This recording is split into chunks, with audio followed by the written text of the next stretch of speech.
වසර 23ක් දස්කම් පෑ රෙස්ලින් පිටියෙන් සදහටම බැස යන ජෝන් සීනා.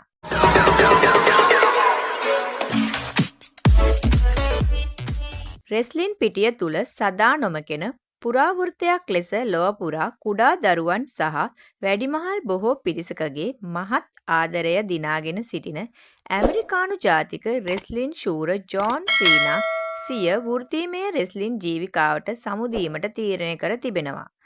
2002 වර්ෂයේදී පළමුවෙන්ම WWE රෙස්ලින් වළල්ලට පා තැබූ ජෝන් මේ වන විටෙක් සෑම වසරකම අවම එක් තරගයකටවත් සහභාගී වෙමින් වසර 23ක් පුරාවට WWE ශූරතා 17ක් හිමි කරගෙන ඇත්තේ මෙතෙක් ඉතිහාසයේ WWE වැඩිම ශූරතා හිමි කරගත් ක්‍රීඩකයා ලෙස වාර්තාවක් පිහිටුවමින්. ඒ අනුව ඇමරිකානු වේලාවෙන් අද රාත්‍රී 8ට ආරම්භ වන සැටර්ඩේ නයිට්ස් මේන් ඊවන්ට් තරගයේදී රෙස්ලින් ක්‍රීඩක ගුන්තර් සමග පැවැත්වෙන තරගයෙන් පසු ජෝන් සීනා WWE පිටියට සමුදීමට නියමිතයි.